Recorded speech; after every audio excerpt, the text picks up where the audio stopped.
నిన్నటి నుంచి మనందరికీ ఎయిర్టెలే కాదు, ఈవెన్ బిఎస్ఎన్ఎల్ వాళ్ళకి కూడా ఒక టైప్ ఆఫ్ అలర్ట్ మెసేజెస్ వస్తున్నాయి. అందరూ గమనించి ఉంటారు.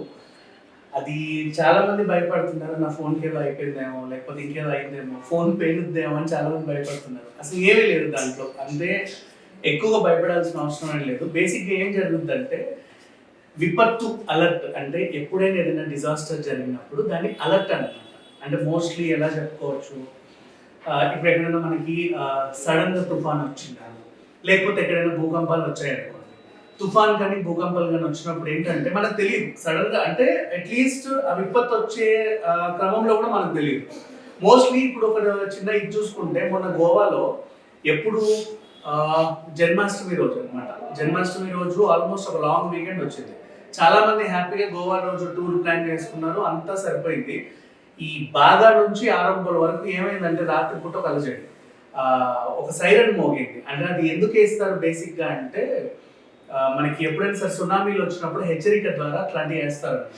సో అందరూ ఉలికిపడి లేచి ఆ పోర్వోరియం దగ్గరికి వెళ్ళి ఆ మాల్లో కొంతమంది, ఇంకెక్కడో కొంతమంది అంటే వెళ్ళిపోయారు దూరంగా. ఎక్కడెళ్ళాలో తెలియదు, ఎటెళ్ళాలో తెలియదు. అంటే గోవాకి ఇప్పుడు ఎటెళ్ళినా సముద్రమే కదా. ఎటెళ్ళాలో తెలియక కండోలిం నుంచి, సింక్వేరియం నుంచి, మెండ్రెన్ నుంచి మొదలు పెడితే అసలు అలజడి ఎలా కుదిరిందంటే ఆల్మోస్ట్ కోల్వా బీచ్ వరకు, సింక్వేరియం వరకు, ఫోర్ట్ అక్వాడా కూడా ఎక్కి కొంతమంది అక్కడ దాక్కున్నారు. తీరా చూస్తే రీజన్ ఏంటంటే అది జస్ట్ అంటే ఫ్రాంక్ అని కూడా కాదు, పోలీసులు ఏం చేస్తున్నారంటే ఏదో కనిపెట్టారు వాళ్ళ ఆనందం తట్టుకోలేక. అర్ధరాత్రి అది మోగింది. అర్ధరాత్రి మోగేసరికి అందరూ ఇక్కడ నిజంగా సునామీ వస్తుందేమో, మనకేమైనా అయిపోతుందేమో అని చెప్పి అడుగులు తీశారు. అదొక హెచ్చరిక. నెక్స్ట్ ఇప్పుడు సేమ్ ఎందుకు చెప్పాల్సి వచ్చిందంటే ఇప్పుడు కూడా అదే జరుగుతుంది. మనం మార్నింగ్ నువ్వు లేచినప్పటి నుంచి ఎయిర్టెల్ కానీ బిఎస్ఎన్ఎల్ ఇంకా మిగతా వాటికి రాలా, విఐ కానీ లేకపోతే మిగతా నెట్వర్క్స్ రాలేదు. వీళ్ళకి ఏంటంటే ఒక అలర్ట్ మెసేజ్ వచ్చి నాన్ స్టాప్ గా వైబ్రేట్ అవుతా ఒక type of sign, alert sign వస్తా, సైరన్ మోగుతా ఫోన్ అట్లా మోగుతుంది.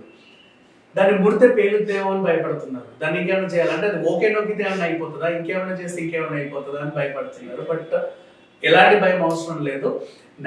నేషనల్ విపత్తు అథారిటీ వాళ్ళు ఎవరైతే ఉన్నారో దాన్ని ఒక టెస్ట్ ట్రయల్ రన్ చేశారు.